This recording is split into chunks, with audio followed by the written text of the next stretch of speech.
Stop measuring your life by what you can accumulate, protect, or prove. The world applauds self-preservation, but Jesus calls us to self-surrender. You surrendered to Jesus Christ everything that you have, everything that is in you. Hi, I'm Pastor Bam Bermudo. Welcome to our 21 days Daniel prayer and fasting. When we stop measuring life by what you can accumulate or protect or prove, or for people to see what you have accomplished, Jesus calls us to self-surrender. He wants us to surrender ourselves, especially our hearts, to Him. Not because He wants us to strip you of joy, but because He knows where the real joy is found, and that can only be found in Jesus Christ. Everything outside of Jesus will give you false hope. Everything is in Jesus. Jesus is enough.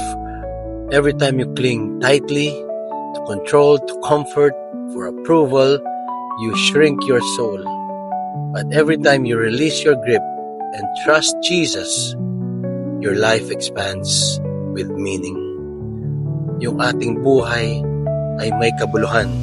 Ang gusto ng Panginoon sa atin, to let go and let God. Sabi ng Panginoon in Matthew chapter 16 verse 25, for whoever would lose his life will save it, and whoever saves his life will lose it. We need to surrender everything in our lives. We let go of all those things that distracts us. Nadidistract tayo sa mga kung anong mga bagay. Nawawala tayo sa linya ng layunin ng Panginoon upang mangyari sa ating mga buhay. A life led by Jesus is never wasted. Walang nasayang sa buhay mo as long as you are led by the shepherd. First, we need to examine what we are chasing. Marami tayong gustong gawin sa ating mga buhay. Minsan nakakalimutan na natin na mayroon tayong pamilya na kailangan samahan, mayroon tayong mga anak na kailangan turuan.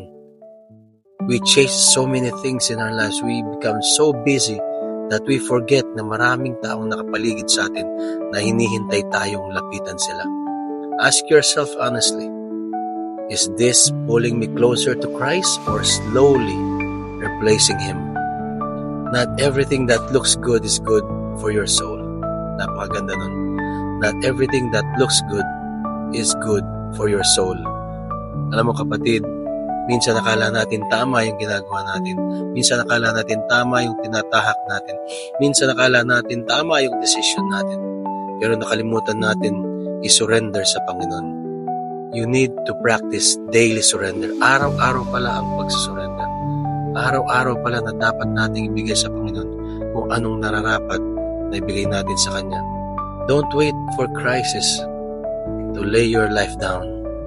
Choose obedience in small things, your time, your words, your decisions, your relationship, everything that you do. Choose even the smallest thing to offer to God, and more importantly, yung puso mo. Surrender your heart to God today. And I do believe once you do that, all things will fall into place. Because you know why? God is the God of order. Success is not comfort without God. It is faithfulness with Him. Peace is better than prestige. Purpose is better than popularity. Remember that. Purpose is better than popularity. Yes, you might be popular today. You might be popular in your social media accounts. You might be popular in the things that you do. But popularity doesn't count when you come to God. What matters most is the purpose. Anong purpose mo dun sa ginagawa mo?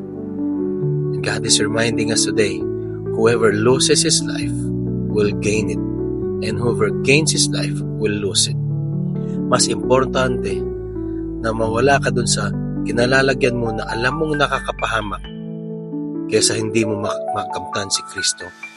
It's better to be having Jesus Christ than having the whole world. At sabi nga ng Bible, what shall it profit a man when he gains the whole world but loses his soul. It means you gain the whole world. You become popular.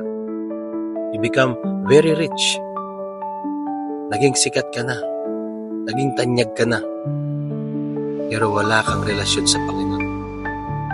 Napakasaklap na darating araw na malaman natin, yes, we are filled of all the world's pleasures, but deep in our hearts, we are empty. But God wants you to be full in abundance, full in relationship with His Son, Jesus Christ. Today, brothers and sisters, surrender it all to God.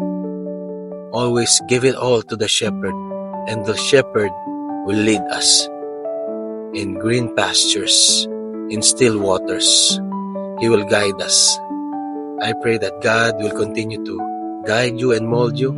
I pray that God will give you the insight kung paano isurrender yung araw-araw nating buhay. I pray that God will continue to bless you with wisdom upang maintindihan mo kung anong ibig sabihin ng surrendering it all to Jesus. Surrender it all to God. Wala ka ibang pwedeng puntahan kundi ang Diyos lamang.